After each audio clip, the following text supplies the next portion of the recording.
In the lead up to this project, I was often asked, why don't you want to play D&D like everybody else? Are you allergic to success? What are you, a moron? To which I would reply, calm down mum and let me enjoy my birthday party. I'm gonna miss my turn on the bouncy castle. I'm 37, why do you ask? In case you're unaware, I'll be using this channel as a jumping off point for another channel, one that will be a series of tabletop RPG actual play shows. Various different shows with various different games. There'll be some RPG stuff on this channel as well, but none of it will be D&D, and it's a fair enough question to ask why. D&D is a proven formula. All the big shows are D&D, and to be fair, when I first started planning for this channel, I started planning for D&D. I was prepared to run D&D. I run D&D at home, I know D&D, I own D&D. And as a writer whose brain never fully switches off, you'd be correct in assuming that I'm a forever GM. And not because I'm sort of forced into it, because I genuinely prefer it to playing. I choose to run the games because that's what I enjoy doing. Playing is fun too, but I much prefer running games. I am a forever DM by choice. And I almost exclusively run my own worlds. I'm even running a Taldore campaign at the moment, but we're playing pretty fast and loose with the setting. I've modified it to what I need it to do for the story that I want to tell. I've never actually run a D&D module, or even read a D&D module to be completely honest. And I'm not sure why I would, because I'm pretty sure I would go off the rails pretty quickly. I'm really much happier running the game, and I like to think that I have my own style. If I didn't think I had something, then I wouldn't be attempting to do it on the internet. Whether that style will work on camera remains to be seen, but for now I'd just like to talk about why ultimately I didn't want to run D&D. That's right, there's some anti-D&D hot takes in this video. You better warm up your fingers for some hate in the comments. I mean, if I'm getting comments, that means that someone's watching this video, which is the goal, I guess. Like many, I found D&D through Critical Role. I started watching quite early on, like somewhere around episode 3 or 4, and I joined a bunch of forums and fan groups, and eventually found a group that I could play with, and eventually after that, another group that I could run in the Taldore setting. Shows like Critical Role and D&D are a big inspiration for this channel, but I realised during planning that the only reason I was thinking of D&D was for brand recognition. As a game, I can take it or leave it. Because here's the thing, I've been playing role-playing games since school, and despite my youthful immaturity, I ain't no spring chicken. Which means that I've been playing tabletop RPGs for over 20 years without playing D&D. What a freak. Strange as it may sound, my friendship circle somehow found role-playing independently of D&D. I'm sure we were aware that D&D existed, maybe even played it once or twice, but for whatever reason, my group latched onto Rifts as our game of choice. And that branched out into playing Paranoia, MERP, Dark Heresy, Palladium Fantasy, Vampire the Masquerade, Heroes Unlimited, the Buffy RPG, the Red Dwarf RPG, Don't Rest Your Head, Fate, and probably some others that I'm forgetting. And sure, I've played a lot of D&D since discovering Critical Role, maybe more than I've played any other game. But through Geek and Sundry I also discovered Dread and Fiasco, two games that I've also played a ton of now. And since starting D&D I've also played, or at least read, Cortex, Masks, City of Mist, The Root RPG, Brindlewood Bay, 1000-Year-Old Vampire, Inspirials, Alice is Missing. The point is that my taste in RPGs is probably a little more experimental than most, and when it comes to starting a game, I'm thinking which system would I like to play, not which character class. As a result, I do tend to be one of those just play something else tools whenever somebody starts questioning the logic or working on homebrews for D&D. And I don't think I'm wrong in saying that at a certain point of modifying D&D, you really should just play something else. D&D's stranglehold on the hobby might seem unusual to someone with no nostalgia for it like me, but I recognise that it's a good game. And if you're looking for a game to play, the most readily available and easily accessible one is a simple choice. The one that everyone is already familiar with is an easy sell. And it does what it does really well. D&D is good at being D&D. I don't have a problem with anyone playing D&D. I would never discourage someone from playing D&D, especially if they're new. The denseness allows experienced players to experiment, whilst familiarity with tropes either adapted to or adapted from D&D make it surprisingly accessible to new players. It's a good game. I mean, could you argue that the almost aggressively intentional dominance of D&D at the expense of other systems drains resources and even audience from other games, keeping the wider hobby as largely a niche activity, stifling creativity in a marketplace that doesn't seem to reward it? Maybe, but full disclosure, I haven't done the research necessary to either make or defend against that argument, so let's just take it and put it down here in the imaginary drawer where it can't hurt us anymore. A lot of screaming in the drawer today. D&D is fine. Clearly, I have thoughts, but we will save those for another video. Point is, I play D&D. I can't say this enough. I like D&D, I run it. But to the just play something else argument, I do get frustrated when I see people discussing modules and homebrews designed so they can play as little D&D as possible in their D&D. Dimension 20 is probably my favourite actual play show. It has a very different energy to Critical Role. Brendan is a very different DM to Matt, and the cast, largely comedians, have a different vibe to them. However, I'm frequently unclear why they're pretending to play D&D. They rarely run a traditional setting, they homebrew the hell out of the classes, they modify the rules to fit whatever they need them to do, and the rule of cool is so overpowering that sometimes a character with an ability can fail it, whilst another character can roll really high and just do it instead, despite not having capabilities in the first place. Not a reflection on the show, I love the show, but it's barely D&D. And since it changes genre and setting almost every season with an occasional rotating cast, would it be that weird if they also changed game? Like, why wouldn't they just change the game each season to fit whatever they wanted to play? I don't think anything would be lost. Are people tuning in because it's D&D or because it's a great cast having a fun time? What would be lost by switching the systems to something that fits the genre that they clearly would rather be playing? The problem can be that it starts to feel like role-playing is D&D, and role-playing is the genre, it's a mechanic, it's not D&D, everything else is not a quirky fringe activity. Like, imagine if movies and TV were all about superheroes, like everything was superheroes, superheroes everywhere, and anything that wasn't superheroes was sort of brushed aside or forgotten. That'd be weird. Now the counter-argument is that role-playing is about imagination, and I'm a ridiculous gatekeeping neckbeard for even suggesting otherwise.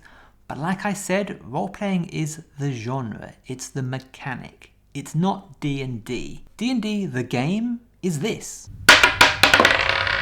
17, 19,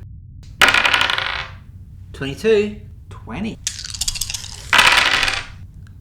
31, 0, 0, 0.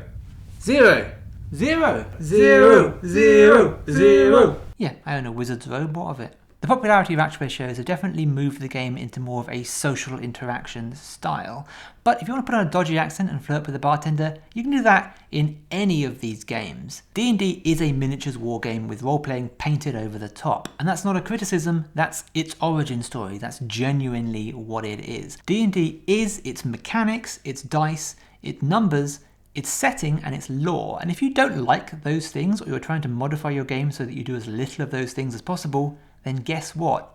You don't like D&D. You just like role-playing. And there are other options. Of course, if you want to lean into the social interaction side of D&D, you can, and you should. It's fun. It's what I do in my games. But mechanically, D&D offers very little towards that side of things. Like I say, it's a combat game. And if you don't agree with me on that, consider that the Player's Handbook contains 2 paragraphs on how to run combat underwater, just regular combat underwater.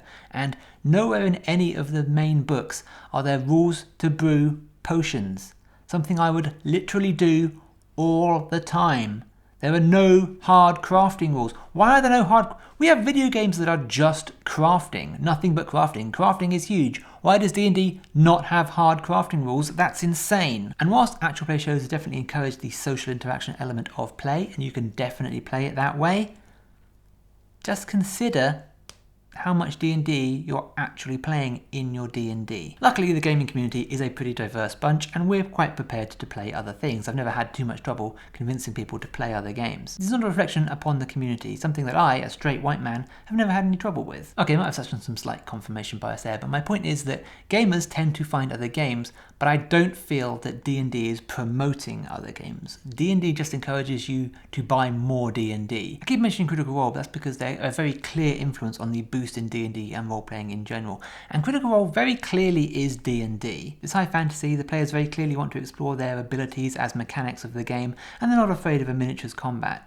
It's D&D for sure. And if that's what you want to do, great. Emulate Critical Role, go for it. It's a high bar to aim for, but have at it. Let's try to get to an actual point here. What does this have to do with why I want to run games? I'm going to sound like a massive hypocrite now, but I run a very homebrew heavy D&D campaign with quite light combat. I pretty much just run boss fights.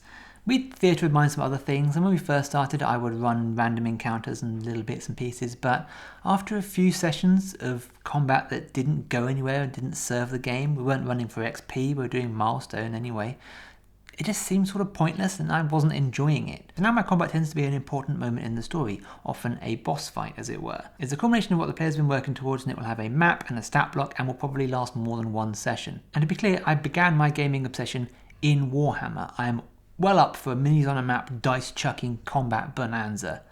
That is fine with me. As a storyteller, I want to run a rich world with a either personalised story to the player characters or something that they can really get their teeth into. I'm not sure that those two things work together very well. As a result, sometimes I feel like I'm cheating my D&D players by not doing more combat, being as so much of their player characters' abilities are geared towards that. But there are some parts of D&D's mechanics that I genuinely hate.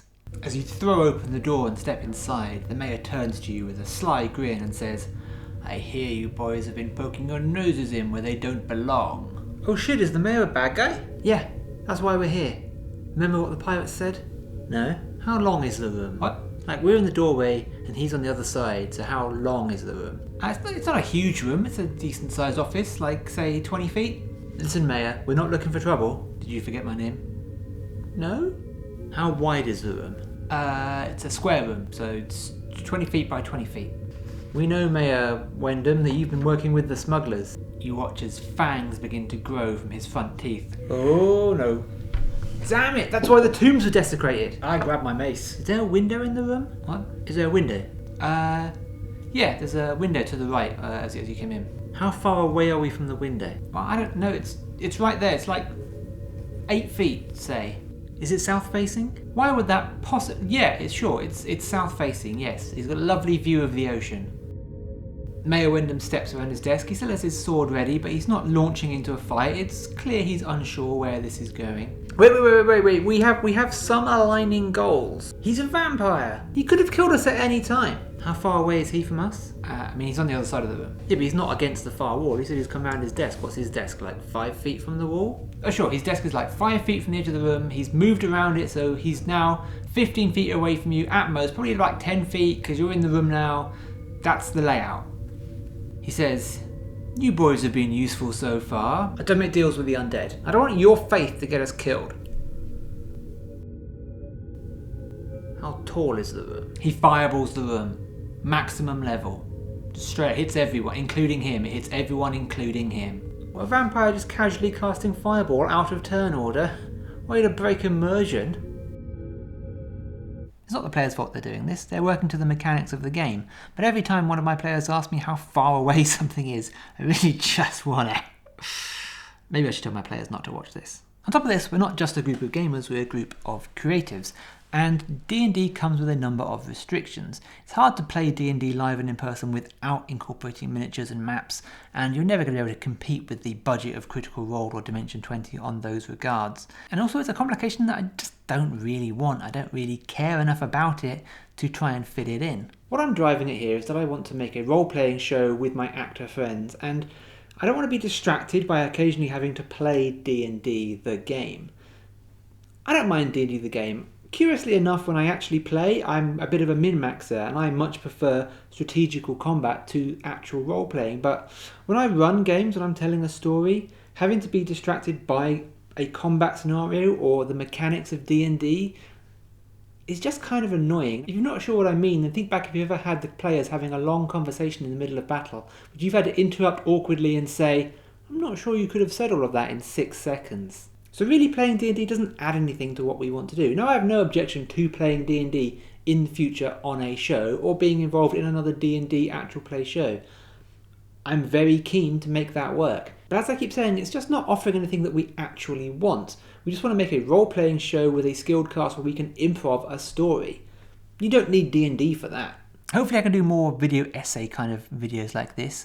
They are slightly more complicated to set up than the video blogs, but I think they're interesting, and occasionally I have thoughts on my brain that just need to get out onto the internet. If you have thoughts or questions or things that you think should be covered or things that you would like to see me cover, then please do post in the comments, let me know. If you made it this far, thank you for watching. Please do like and subscribe to the channel, hit the bell for notifications.